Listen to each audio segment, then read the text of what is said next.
Часто, коли згадують, що Японщина – то інша планета, то мають на увазі пелюстки сакури, архітектуру, вивіски, сніг, їжу чи інші зовнішні атрибути.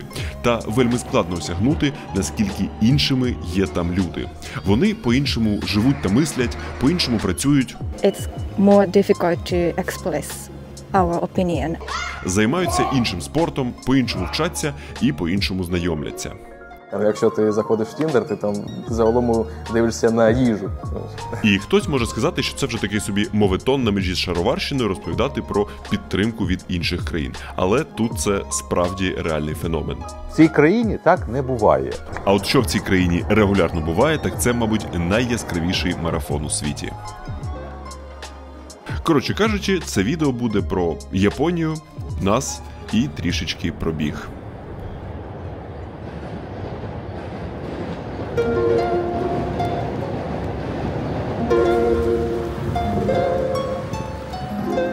Біг буде такою собі наскрізною темою, адже, окрім того, що це одне з головних моїх зараз захоплень, він також є чудовим способом, як найкраще відчути атмосферу міста.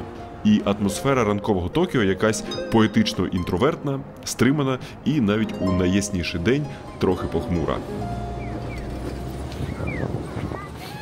І це, мабуть, максимально гайдзінський досвід, який в мене тут був.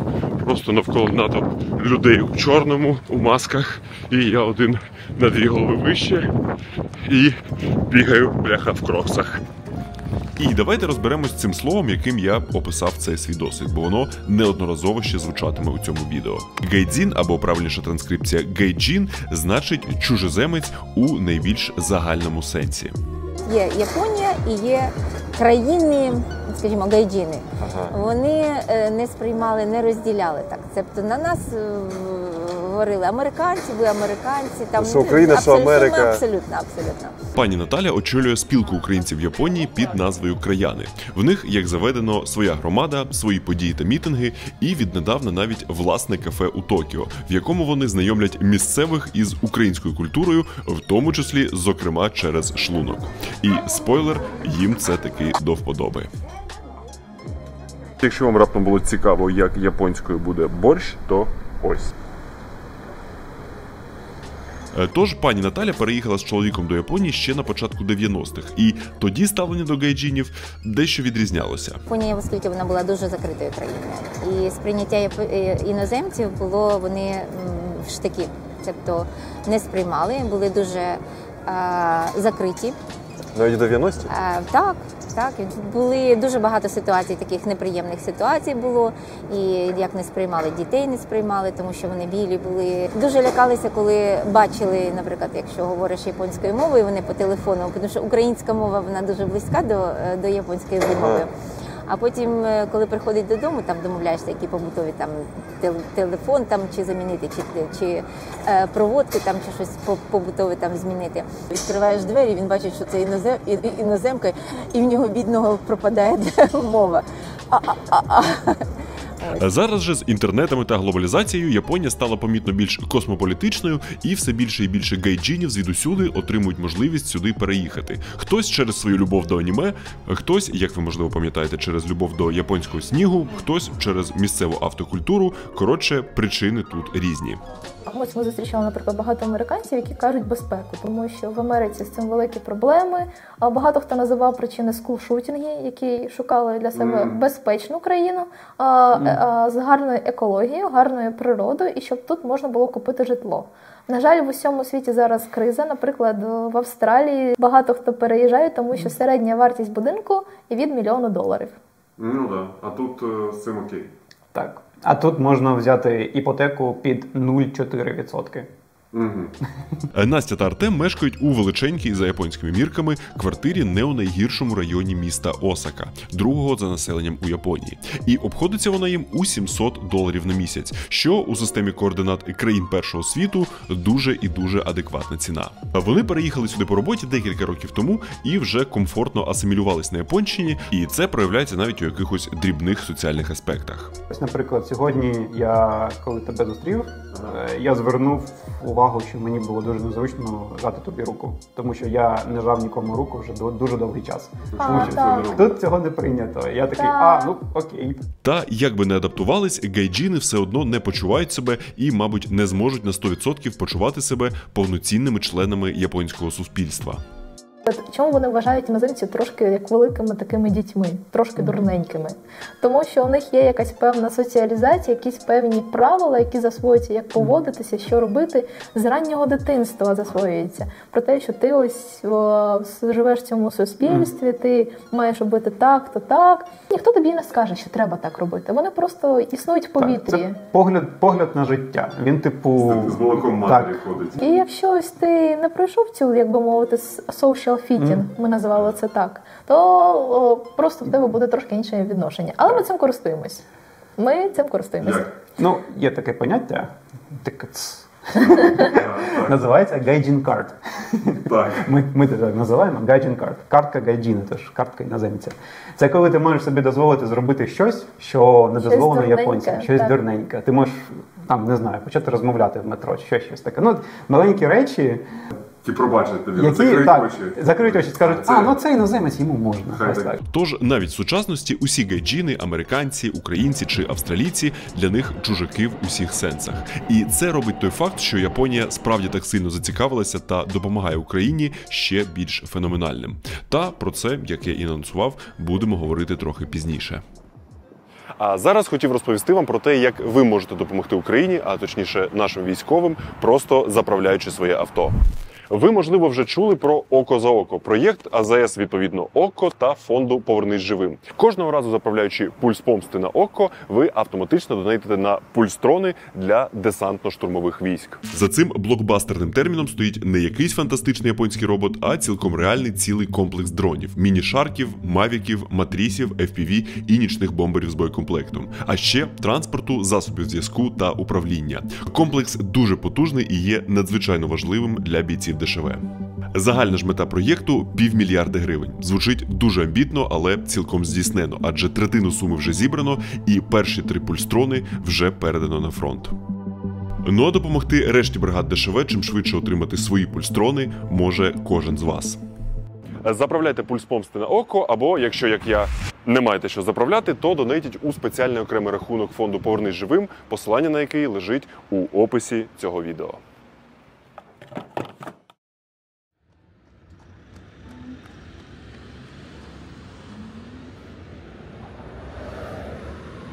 Хоча я навіть за гарної погоди не зустрічав багато інших бігунів на вулицях, Японія все ж вважається дуже біговою нацією. І недарма одна з найвідоміших книжок про це діло написано автором саме цієї країни. І це не дивно, адже пересуваючись вулицями Токіо, подекуди просто зачаровуєшся різноманіттям архітектури навколо.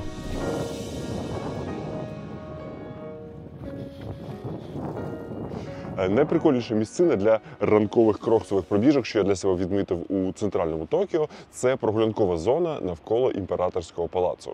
З одного боку сучасна хмарочосна забудова, з іншого рів, власне, в якому знаходиться палац, але він ще закритий.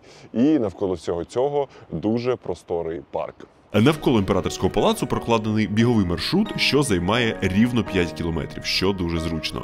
І спеціально для гайджинів тут детально розписані правила місцевого бігового етикету.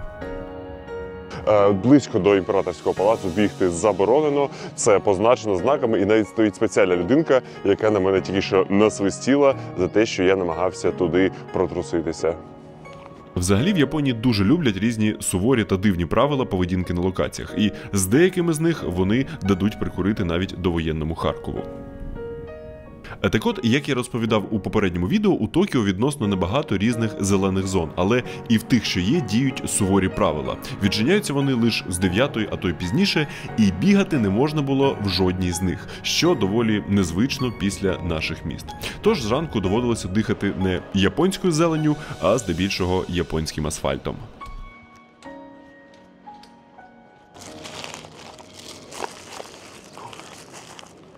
Кожен день після пробіжки заскакувати та брати собі в місцевому супермаркеті якусь невідому рідину стало вже такою післябіговою традицією. Але я, як мінімум, не єдиний український гайдзін, хто в ці дні бігав цими вулицями.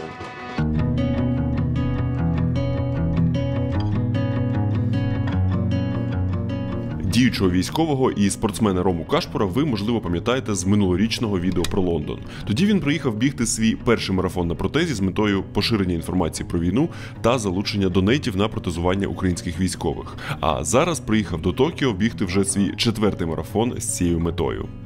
А ось цей пан, що робить файний продакт-плейсментний ковточок ранкового чаю, це Юрій Козловський. Військовий зв'язківець із 20-річним стажем, що у 16-му році втратив ногу в АТО і після реабілітації одразу увірвався у адаптивний кросфіт і зараз приїхав доєднатися до цієї бігової команди фонду «Громадянин». Та ускладнює бігову задачу для нього те, що окрім однієї ноги на протезі, інша також була пошкоджена і закувана в ортез. І це, м'яко кажучи, не найкращі водні дані для бігу на довгі дистанції. І це буде в Токіо твій перший марафон? Так. А скільки ти до того бігав максимум? Це півмарафони. Ага, тобто 21 км вже так. Маслав. Так. Слухай, і як воно тобі, наскільки важко з 2 пошкодженими ногами тобі? Не знаю, порівняти нема з чим? Дійсно, порівняти нема з чим, тому що так виходить, що кожна травма, вона індивідуальна. 2 людей знайти з майже ідентичними травмами майже неможливо. Тому спирався лише на свій досвід, на свій досвід і власне відчуття стосовно правої ноги, яка в мене пошкоджена. Щодо лівої ноги, мені дуже сильно знадобився досвід Романа. А що саме? Мається на увазі, як навантажувати, як тренуватись, як доглядати за шкірою, які нюанси зміни кукси в процесі бігу. Ага. Тобто, то я правильно розумію, ви під час бігу на довгій дистанції міняєте собі ці чохли, як у Формулі 1 міняють покришки? В процесі тренувань так вияснилось, коли ти вибігаєш, стан кукси, об'єми одні, потім під час того, коли починається м'язова активність, вони скорочуються, тобто місця більше в куксоприймачі, потрібно компенсувати. Чому це важливо зробити вчасно, це все виясняється на тренуваннях.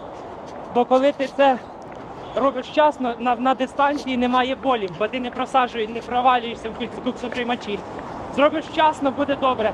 Зробиш невчасно, через 5-6 кілометрів можуть початись такі болі, що будеш вже не бігти, а просто не повиляти. Коротше, поставити біговий протез, чи це тільки пів справи? Так протез тут майже нічого не вирішить. Протез робить станок, а куксоприймач робить людина і тренується вже атлет, вже теж людина. Тобто людський фактор так чи інакше залишається, який би він супер наворочений не був. Тож так, технічних нюансів з цим ділом більше, ніж може здатися на перший погляд. Але я, як ніхто, чудово розумію їхню спрагу до бігу, тим паче, що участь на якихось масових заходах – це не лише особиста примха, а й момент прикладу для інших людей у подібних обставинах. І саме усвідомлення того, якщо на протезі бігають, то повноцінно жити, ходити, рухатися активно – це можливо. Тобто це є ідея і завдання. Не бігати марафони, не тягати літаки, але повноцінно жити, встати і жити. Життя цікаве, і мотивація то є сильна. Крім того, мотивує здорових людей. Тому що перехожий, який рухається поруч, коли бачить людину, яка біжить на протезі, вона розуміє, що її якісь відмазки. Чому вона не бігає, чому вона не займається спортом.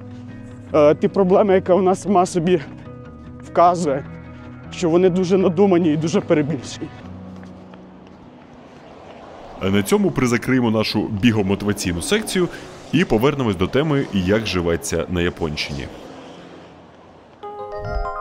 Ненадовго телепортуємось до Кіото, старої столиці Японії і одного з найтуристичніших міст. Але говорити будемо не про туризм, а про освіту. І ось ця будівля, що виглядає як такий собі санаторій середнього класу, це насправді гуртожиток одного з місцевих університетів. Тут, власне, мешкає Олексій. Він вчиться в одному з найвідоміших місцевих університетів Ріцумейкен на міжнародних відносинах. А до того закінчив японську школу, і ми з ним трохи поговорили про особливості місцевої освіти. Мабуть, просто японська культура і є ключовою відмінністю японського навчання. Там постійно треба кланятись, там все це айсатсу. Тобто айсацу – це привітання, тобто там встав, поклін всім класом. Загалом просто дисципліна ця вся, вона у школах японських дуже на високому рівні. Тобто, якщо студенту зі школи показати там, що відбувається в українських школах, там який безлад, який угар такий, то він взагалі буде в шоці, бо там в Японії все треба так акуратно, там з повагою, там всім кланяєшся, там старшим студентам навіть кланяєшся, коли їх бачиш. До дисципліни японських учнів привчають з наймолодших класів. Діти з 6 років самостійно, без батьків, ходять до школи і навіть за потреби користуються громадським транспортом. Прибирання класних кімнат та територій школи теж на совісті учнів, але все ж підлітки є підлітки, і в японських школярів свої доволі специфічні методи бешкетування. Японські взагалі учні, усі, неважливо хлопчики, дівчинки, особливо у школах, вони дуже тактильні. Тобто там нормально підійти і там шльопнути один одного по попі. Ось, в мене, я був ще у спортивному класі, ось, і в мене всі чуваки були просто горіли гігантські, там в регбі грали, і там до мене підходять ці горіли японські, по попки мене шльопають і кажуть: «О, хей, орекші, охайо», чи ще щось. Ну, це якась дуже дивна історія. Я чув навпаки, що японці такі всі суперстримані, що вони закриті, а ти кажеш, тут такі... Не у школах. Тобто вони набувають оцей свій стоїцизм і свою стриманість з дорослішання? Там у школах вони постійно один одного там трогають, там волосся один одному там щось чіпають. Це дуже дивно. Та одна із головних особливостей навчання в Японії – це те, що прямо у школах чи університетах є безліч безкоштовних клубів, і це не тільки звичні типові спортивні секції. Танці, балет, малювання, театр, кіно. У нас є навіть там на конях їздити і літати на параплані. І вони там домашку просто роблять у школі, тому там, звичайно, от день японського учня, він там іде до школи на 9 або на 8:30, або на 8, в залежності від школи. І там до 6, до 5 сидить у школі. Можна сказати, що японських учнів ще з дитинства привчають до того, щоб проводити чимало годин за своїм робочим місцем. Та про це поговоримо трохи згодом. Сучасна ж університетська освіта дуже подібна до американської. Дуже типовий кампус, чимала оплата за навчання, у випадку Олексія це $9,5 тисяч на рік, і програма із добровільним вибором предметів. Щоправда, ця програма та проживання є окремим для місцевих та, відповідно, гайджінів. У нас тут японців немає. У нас, виходить, це тільки для інтернаціональних студентів. І у нас є декілька японців, які називаються Resident Mentors, тобто вони допомагають просто всім гайджінам жити в Японії. Тобто вони байлінгвал, розмовляють японською і англійською. З якими конкретно питаннями вони допомагають? З чим найскладніше зіштовхувались? З документами. Японська бюрократія – це жах, і вони надсилають купу листів тобі. Та якщо із японськими студентськими папірцями таки можуть допомогти ті самі ментори, то із японською студентською соціалізацією можуть виникнути питання. А як в тебе взаємодія йде з японськими дівчатами? Тобто ти знайомишся, чи легко з ними знайомитися? Так, от тобі як гайджіну, наприклад?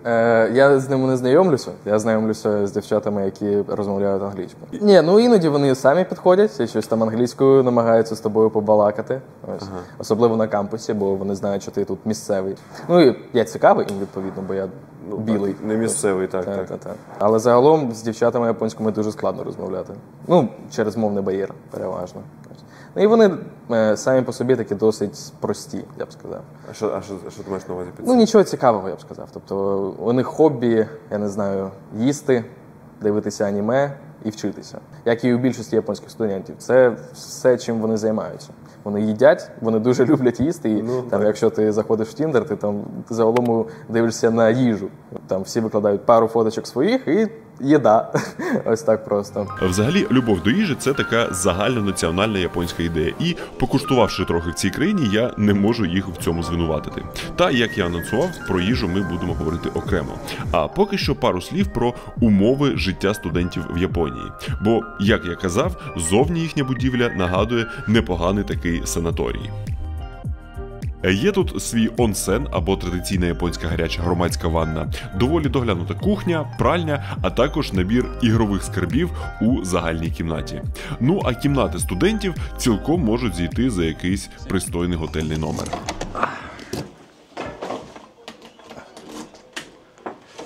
Прошу. Чекай, ти сам живеш? Та.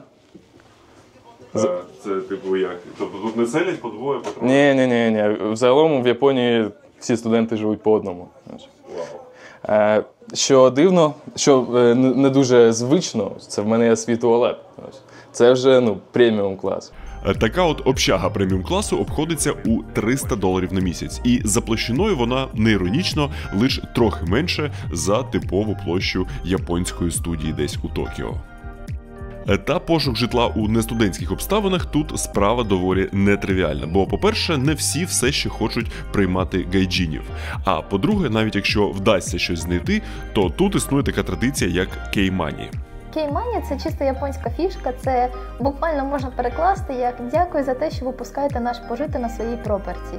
Тобто, особливо це популярно, чим важче знайти житло, тим вище буде кеймані. Якщо житла багато, особливо в Осаці, воно тут не сильно високе, але якщо в Кіото дефіцит реального житла, то я дивилася, коли ми хотіли переїжджати, можливо, кеймані може становити там 2-3 ренти спокійно. І це гроші, це non-refundable. Тому переїжджати по Японії – це прям дорого, шукати житло дорого. І тому тут все якось поставлено на те, щоб люди жили десь в одному місці на довгий термін. Нам це дуже важко прийняти, тому що ми реально не знаємо, де ми будемо за півроку, за рік. А ось японці, вони знають, що вони підключили там якийсь дешевий тариф на 10 років. І вони 10 років будуть цим користуватися. Тут в Японії все всерйоз і надовго. Так. Японія так, це про таке стабільність. Є прислів'я у іноземців тут, що в Японії важко обоснуватися, але коли обоснуєшся, звідси вже важко поїхати. Тому що в капкані. Так, ти пройшов через всі ці квести, там підключив все, зробив всі контракти, і потім такий типу, фух, все стало комфортно, тому що все вже є. Те саме, до речі, якоюсь мірою стосується і роботи в японських компаніях. Співробітники традиційно наймалися ще у студентському віці на багато років вперед. І завжди вважалося трохи ганебним бути звільненим чи звільнитись самому, навіть якщо зрозуміли, що це не їхнє покликання, або якщо, наприклад, не влаштовувала фінансова сторона. Зарплати в Японії дуже низькі, до речі. Середня зарплатня по Японії, вона все одно вища, допустимо, чим в Україні, а вже ж. Але, якщо порівнювати з іншими країнами, не знаю, з США, з Канадою, то гораздо менше. Навіть я сам працюю в ІТ, я можу порівняти зарплати в Україні в ІТ і в Японії в ІТ, і у нас в Україні зарплати більше. Серйозно? Так. Це просто зарплата чи з урахуванням податків усіх цих справ? Навіть просто зарплата. Навіть просто зарплата. Я б сказала, що в Японії просто є така система, те, що ти приходиш, і ти там з досвідом, поступово. Насправді це негативно зараз впливає, тому що багато молодих спеціалістів влаштовуються на дуже смішні гроші. Тобто великі компанії наймають буквально нам, не знаю, менше ніж 100 тисяч єн. Тобто ми зараз майже за цю квартиру платимо 100 тисяч єн. Це і багато овертаймів, і коли ти вже доходиш до позиції, найвищої позиції в японській ієрархії, японський дід, ти можеш отримувати великі гроші і просто пити кави, курити і розповідати, що ось наше время. А в мої часи все було інакше. Так. І якоюсь мірою японські діди таки мають рацію, бо, як ми пам'ятаємо з попереднього відео, до початку 90-х японська економіка була на підйомі, і зарплатні, і кількість робочих місць зростали, мов на дріжджах. Але потім ця бульбашка луснула, економіка сповільнилася, що призвело до скорочення робочих місць і виникнення так званого втраченого покоління. Люди, яким зараз 35-50 років, не мали такої стабільності, як їхні батьки, і тому невпевнено заводили родини, бо не знали, чи змозі будуть її забезпечити і чи матимуть якусь можливість для кар'єрного зростання. Старше покоління, просто сидячи в компанії багато років, вони отримували промоції, їм давали підвищення. Їм не потрібно було навіть рости професійно. Okay, so basically they had easier path to work, to grow. Це Акіна, і вона працює в одній з найбільших автомобільних корпорацій Японії і займається там покращенням бізнес-середовища і захистом прав співробітників, особливо молодих, бо у місцевій корпоративній культурі вкорінилося чимало проблем, і традиційні японські компанії наразі є повним антиподом компаній європейських. It's more difficult to express our opinion as younger employee or we have to respect our boss or management's opinions, ideas, or directions. Without our opinion, So we have to hide. Even if you're right, if you think he is wrong, it's impossible to prove you're right. No. All right. And what about, like, I heard of this thing that people here work way too much, like a lot of work hours, like people get burned out. Is it the thing? It's true. Normally, especially for young people, we have to work a lot on the road every day. It's normally maybe average 30 hours or minimum 50 hours. We have to do overwork in a month. І з роками така от японська дідівщина та перепрацювання призвели до проблем з депресіями, хронічною перевтомою, алкоголем та лудоманією. І доволі дивна, як для гайджінського ока, але типова тут картина, бачити, як японські клерки у своїх костюмах ввечері масово розслабляються за анімешними ігровими автоматами. Коротше кажучи, корпоративна робота тут річ складна, довготривала, на яку подекуди ще й дуже непросто потрапити. Прям як токійський марафон. Став лайк за таку шикарну підводку до повернення до нашої бігової сюжетної лінії.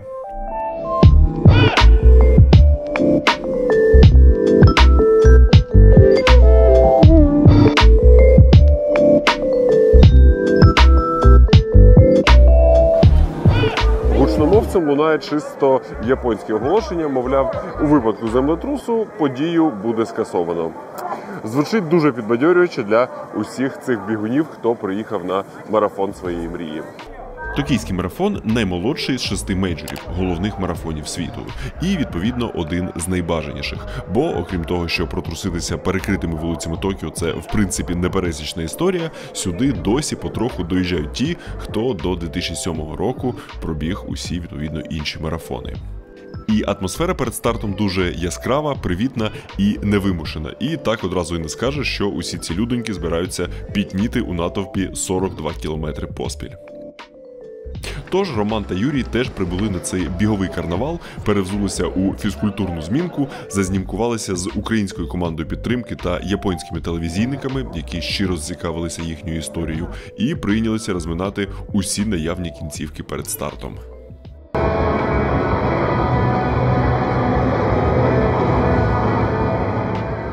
Старт, до речі, був дуже колоритним. Під якийсь бадьорий японський рок в повітрі палахкотять пелюстки сакури, що вилітають зі спеціальних сакура-пускових устаткувань. На трибуні урочисто стоять якісь офіційні лиця, повз які неспішно проходять спортсмени.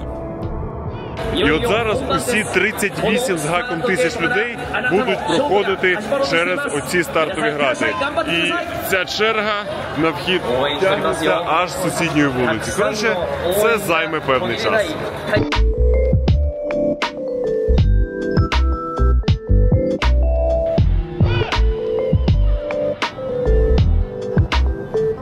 Повернувся на місце, де збиралися всі перед стартом, і тут вже повна чистота, купа волонтерів все прибрали і ніби ніякого марафону тут не було. На відміну від лондонського марафону, де після того, як всі стартанули, ніби пройшов якийсь музичний фестиваль. Як я розповідав у попередньому відео, Токіо – це найчистіше місто, яке я бачив, а це найатмосферніший масовий біговий захід. Бо навіть попри те, що біг у такому натовпі мені виглядає не надто комфортним, він дуже гармонійно вписується у джунглі токійського залізобетону. І в цьому барвистому натовпі складно когось вистежити, але все ж жовто-блакитні молнії на протезах таки кидаються в очі. Через якісь свої правила хлопцям не дозволили одягати ось ці футболки із логотипом фонду «Громадянин», який, власне, організував їхній приїзд на цей марафон, тому що на спині величезний QR-код, а в них тут якісь свої спонсори, і вони, мабуть, не хочуть, щоб був якийсь конфлікт інтересів. А я от вивести цей QR-код на екран цілком можу, тож ось він. Якщо ви хочете підтримати протезування бійців, які з якихось причин не можуть його отримати від держави, то переходьте і зробіть свій внесок. І також окремо хотів би подякувати англійському чайному бренду TED, не тільки за те, що в них дуже непоганий чай, а й за те, що вони є головним меценатом благодійного фонду «Громадянин» і підтримали цю подорож хлопців на марафон. Окрім того, вони, звісно, продовжують підтримувати своє виробництво на сході України, де останнім часом справи йдуть не найкращим чином. І підтримати, в свою чергу, його ви можете, придбавши їхню продукцію на полицях своїх супермаркетів. Також вони запустили лінійку ось таких термокухолів, які можна придбати у їхніх подарункових наборах. Посилання на цей набір та на соціальні проєкти бренду True English Tea я традиційно залишив у описі цього відео. Ну а поки хлопців чекає попереду ще не 1 кілометр кайфування, хотів би зробити невеличке японське спортивне відгалудження. Адже в цій країні найрозповсюдженішими є незвичні нам футбол чи баскетбол. На першому місці за популярністю тут бейсбол. Його завезли американці у кінці 19 століття, коли, власне, приперлися сюди вестернізувати країну. Ну а другий найпопулярніший національний вид спорту і набагато більш традиційний – це боротьба сумо. Але, на жаль, як би я не хотів потрапити на прям справжні змагання, турніри тут проводяться тричі на рік – у вересні, січні і травні. Сумо – це дуже важлива частина японської культури, і ці самі турніри користуються величезною популярністю серед місцевих. І не факт, що мені б вдалося на них потрапити, якщо б це співпало по часу із моїм приїздом. Натомість я прийшов до місцевого ресторанчика, де для туристів влаштовують показові бої та тренування і ще годують сумоїстським меню. Назва цього закладу складається з 2 японських слів – йокодзуна і тонкацу. Перше слово означає найвищий ранг, якого борець сумо може досягнути за свою кар'єру. Це настільки видатний та елітний статус, що за багатовікову історію було лише 73 йокодзуни, серед яких є один з українським корінням – пан Тайхококі або Іван Боришко, мама якого була японкою, а тато – українцем з Харкова. І він домінував у цьому спорті з 1961 по 71 рік, за що, власне, і отримав статус йокодзуни. І критерії його отримання дуже суворі і включають не тільки спортивні досягнення, а й навіть публічний імідж борця.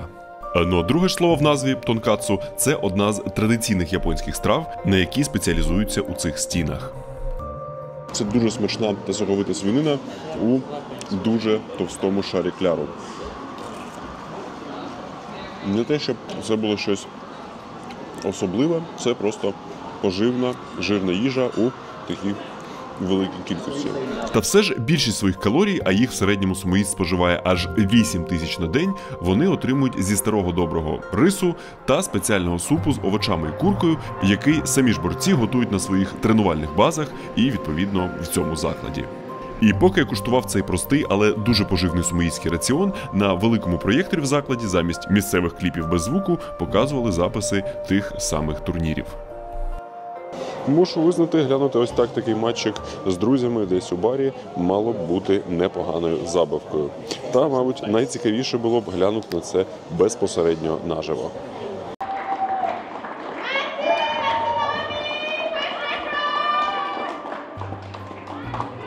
Власне, невдовзі в залу у своїх бойових облаштунках вийшли і самі атлети. Це сумоїсти на пенсії, тому, власне, в них немає на голові тих самих знаменитих сумоїстських косичок, тому що, коли вони виходять на пенсію, її церемоніально зрізають, і потім вона зберігається у борця вдома. Взагалі, сумо має більш ніж 1000-літню історію. Колись це починалося як ритуальний танець, щоб привернути гарний врожай, що проводиться всередині круга, наповненого землею, яку осипали сіллю. Власне, ці традиції перед кожним матчем відбуваються і досі. Це згодом переросло у вид боротьби, яку в середньовіччі почали використовувати як тренування для самураїв. А в період Едо взагалі заборонили через велику кількість несанкціонованих вуличних бійок. І повернулося сумо у маси лише з відновленням мейджі наприкінці 19 століття. Тоді ж, власне, і сформувалися правила сучасного змагального сумо, і вони доволі очевидні. За виключенням низки заборонених прийомів, як удари кулаками, тягання за волосся, тички в очі тощо, борці намагаються або зробити так, щоб суперник торкнувся землі на ринзі чимось окрім стоп, або виштовхнути його за межі дохьо. Це, власне, японська назва цього рингу. І, звісно, досягається це не просто бездумною штовханиною, а низкою різних специфічних прийомів. Хоча весь цей двіж виглядає як весела анімація, життя та тренувальний процес сумоїстів не є настільки веселим. Борці сумо на постійній основі живуть, харчуються та багато годин на день тренуються у спеціальних стайнях. І це не фігура мови, а реальний термін. І там, як ви, можливо, вже здогадалися, діє дуже суворий режим та дисципліна. Зарплатні ж професійних сумоїстів, тих, що ще не досягли якихось високих елітних рангів, за японськими мірками дуже мізерні – від 400 до 700 доларів. Тож конкуренція і мотивація за те, щоб пробитися нагору, дуже і дуже висока. Також дуже високими є, так би мовити, морально-іміджеві стандарти. Наприклад, коли один із борців високого рангу взяв участь у барній бійці, то вони з тренером зібрали прес-конференцію, на якій публічно вибачились, і він після цього пішов у відставку. Також регулярно спливають скандали про жорстокі норові та ставлення у цих стайнях, особливо з боку старших борців до молодих.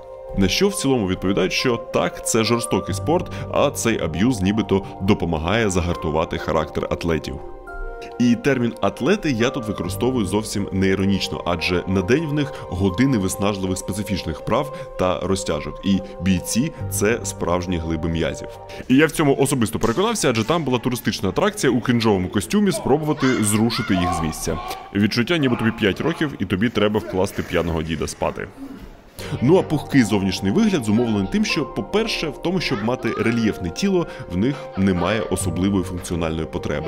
А по-друге, отримати його навряд чи вийде, тому що у традиційній тренувальній програмі відсутні якісь аеробні навантаження, такі як, наприклад, плавання або біг. І так, це знов була плавна підводка до повернення до бігової теми.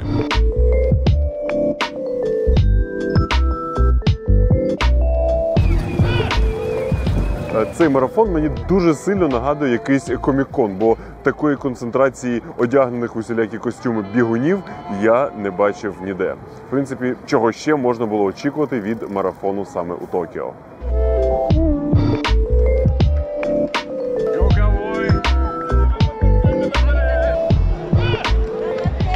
Японія вважається місцем зародження косплею, культури перевдягання у персонажів улюблених фільмів, ігор чи, звісно, аніме.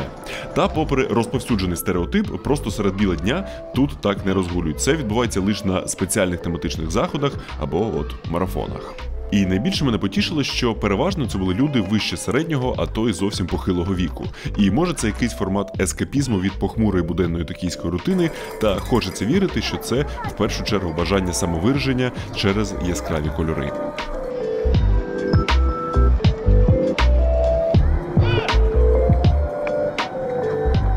Фініш марафону відбувся у тому самому парку біля Імператорського палацу, в якому сьогодні, попри усі заборони, люди лежали на траві і намагалися привести до тями свої ноги після цієї непересічної спортивної авантюри. 4 години 50 хвилин 2 секунди, тобто це на годину краще, ніж було всі попередні марафони. На годину? На годину. Лондонський був 5:53, зараз 4:50. Для інших же, наприклад, як для Андрія і Насті з Нью-Йорка, досягненням був не оновлений час, а закриття омріяного гештальту з пробігу усіх 6 мейджорів та отримання ось такої ексклюзивної медалі, яка є лише у 11 тисяч людей в усьому світі. На цьому марафоні поставили рекорд по видачі 6-ї зірки. 2600 має бути приблизно зареєстровано. Подивимося. Всі останнім Токіо їдуть, тому що найскладніший? Я не думаю, що він найскладніший, він просто саме далі, це раз. А по-друге, із-за ковіду вони відміняли. І тому дуже багато народу просто не могли сюди попасти. А потім, коли вони його нарешті відкрили, то було дуже багато бажаючих. І відповідно, знову ж таки не можна було сюди попасти. 3 роки терпів, сіломанули. Та все ж найголовніше, до пробігу Романа та Юри було прикуто дуже багато уваги. І зрештою сюжет, який знімали японські телевізійники, навіть транслювали у метро. А це з урахуванням їхнього пасажирообігу дуже і дуже потужно. Хтось може зауважити, це телебачення, воно просто відпрацьовує по актуальних темах, а на практиці на Україну, окрім діаспори, всім тут начхати. Але це не зовсім так. Я сьогодні з японським акцентом, але я почув «Слава Україні». І не один раз. І що саме дивно, це стояли не українці, це стояли японці. Тобто це було видно. Я до них іноді кажу, вони такі, «Слава Україні», але більше там нікого немає, їм з нашою зовнішністю.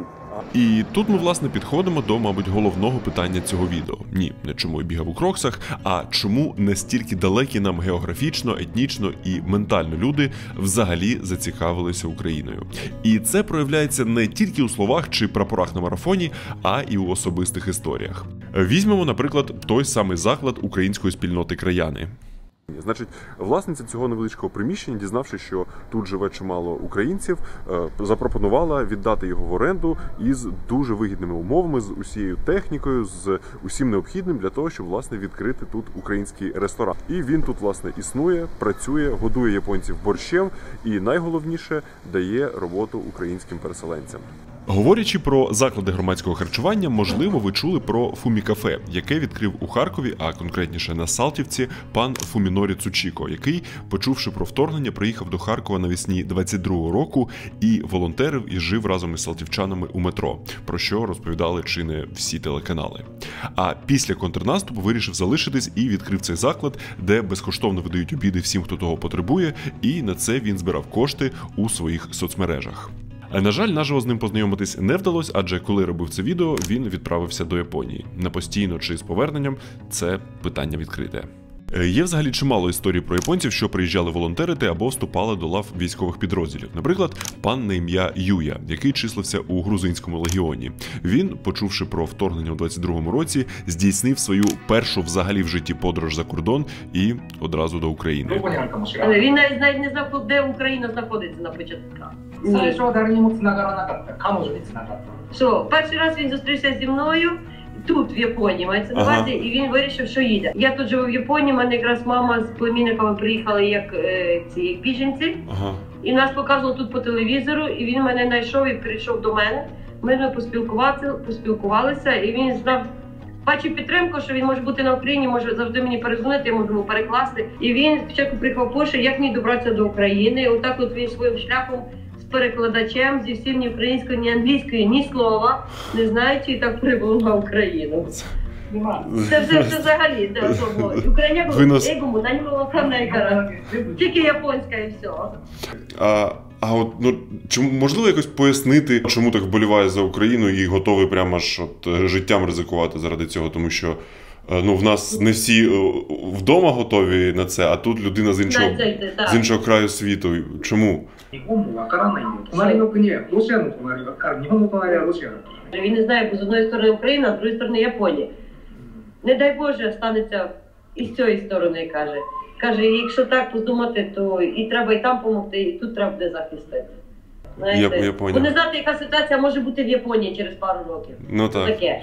Та окрім таких от зухвалих індивідуальних історій, є сухі цифри. Парадоксально, але Японія є одним із лідерів світу за фінансовою та гуманітарною допомогою. І з 2022 року виділила з бюджету більше, ніж Канада, Британія чи Німеччина.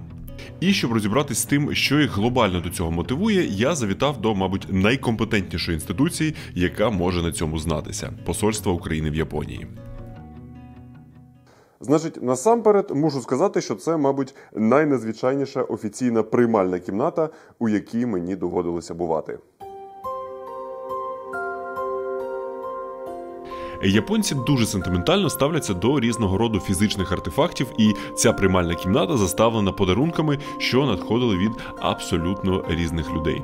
Починаючи з м'яких іграшок та копилок з єнами від японських дітлахів, до картини Тризуба від якогось видатного каліграфіста та манги про війну від відомого мангака. І закінчуючи, наприклад, футболкою з розписом засновника компанії Rakuten, яка зараз володіє нашим улюбленим вайбером, який з власних коштів задонейтив чимало бензинових генераторів у період блекаутів. Про ці речі та різні інші нематеріальні процеси дуже завзято розповідав сам пан посол. Посольство до другого поверху було завалено квітами. Я серйозно можу сказати, ви уявити собі. Не можете, як це виглядало? В цьому офісі я приймав десятки делегацій на день. І це були губернатори префектур, мери найбільших міст. Вони казали, що для вас треба зробити? От кажіть, що ми можемо, які треба рішення? Прийняти українців, давайте розробимо програму, як прийняти українців.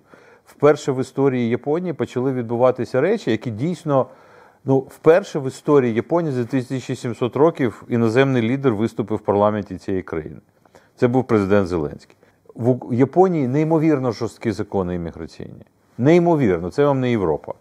Тут 5, може, біженців на рік приймали. І це дуже довгий процес. Треба довести, що ти справді, тобі щось там загрожує. Для українців були відкриті всі двері. Миттєво. 86 університетів безкоштовно прийняли наших студентів. Ну, так не буває. В цій країні так не буває. Тут мрія всього світу трапити сюди на навчання, особливо японістів. Всіх українських японістів, яких можна було, вони забрали. Вперше в їх історичній пам'яті відбувається така потужна підтримка народом Японії іншої країни. Я думаю, що на марафоні ви побачили. Просто японці стояли з прапорами. Мене це не дивує. Та на просте питання «чому?», чому вони це роблять і чому його це не дивує, я отримав не просту відповідь, а цілу невеличку лекцію із зануренням у японську історію та ментальність.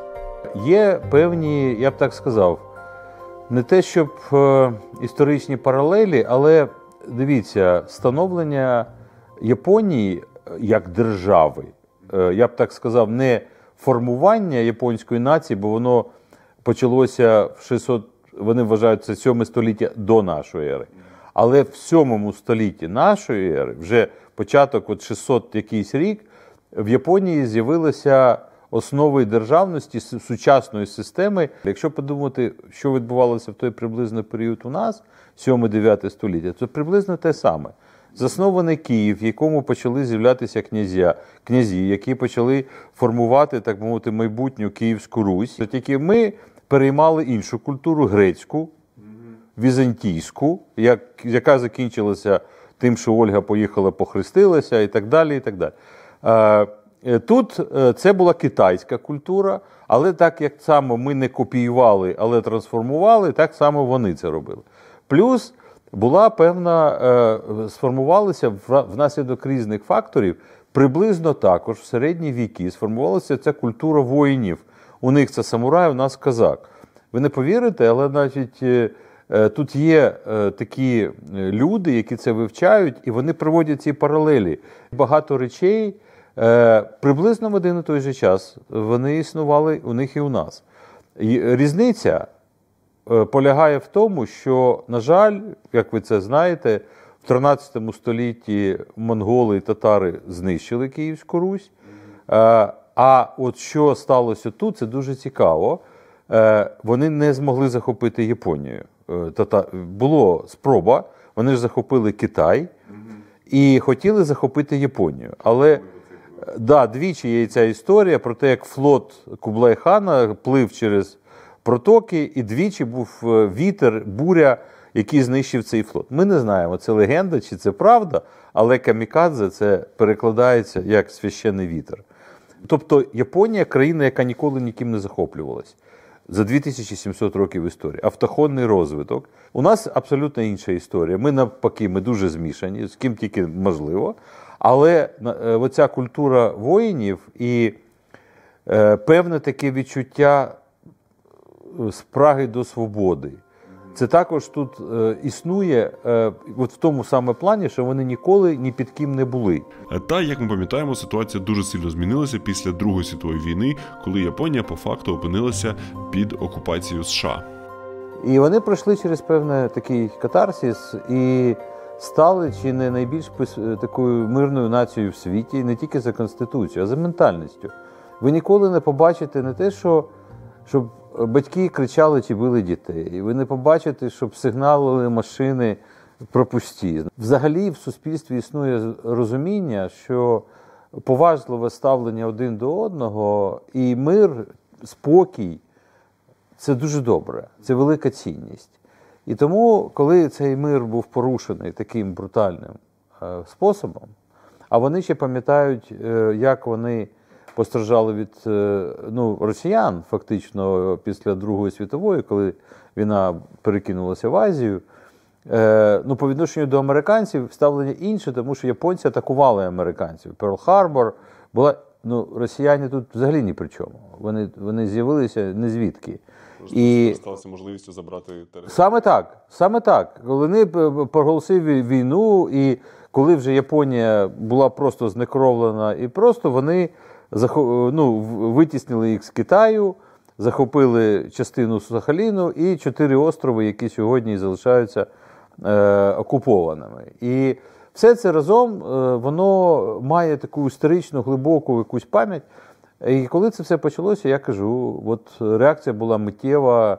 Я, може, скажу таку трохи крамольну річ, але вона випливає з того масиву історичної інформації, політичних різних процесів, які дипломат вивчає все своє життя, що допомагати легко і допомагають тим, хто перемагає. Для японців це не має значення. Не питання в тому, ви виграєте чи ні. Ви тут не почуєте оце скиглення, яке там ваше провалилося, там ваш контрнаступ. Це пишуть журналісти, які пишуть за західною моделлю. Ті, хто, японці, вони про це не питають.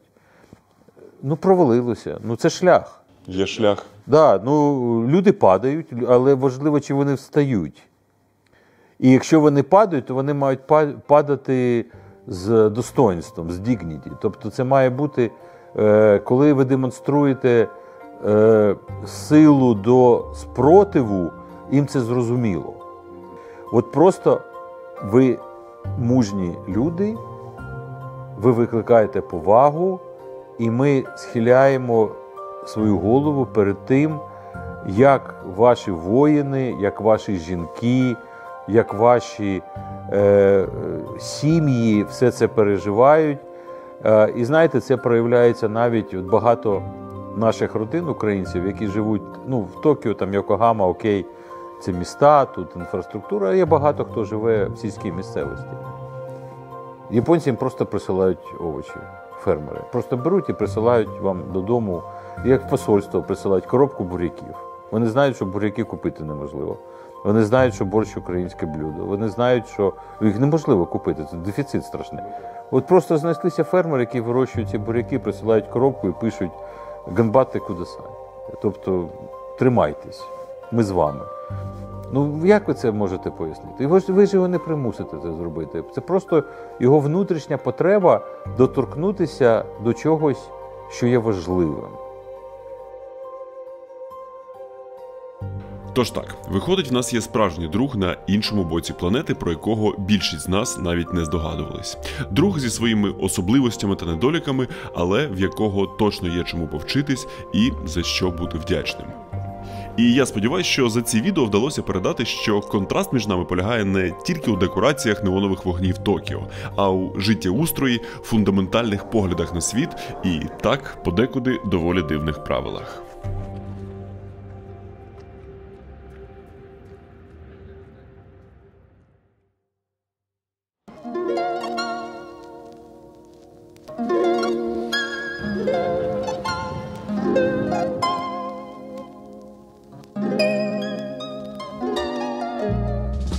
Ну а я далі відправляюсь досліджувати Японію, знайомитись з іншими її містами, кожне з яких має свої культурні особливості, розвіювати свої стереотипи та водночас розчаровуватись у місцях, від яких мав найбільше очікування. Дізнаватись більше про сумнозвісну Хірошиму і яку частину історії приховують від пересічних відвідувачів. Знайомитись із на цей раз безсніжними горами, непересічними японськими людьми і зухвалою японською фауною. Тож, я гадаю, натяк ви зрозуміли, буде ще відео про Японію, і щоб це не пропустити, не забувайте підписуватись, можна також дзвякнути у дзвоник, там внизу також є ще низка різних ютубних клавіш та секція коментарів для ваших вражень чи запитань. Як завжди, дякую вам дуже, що подивилися це відео, і, як завжди, побачимось у наступному.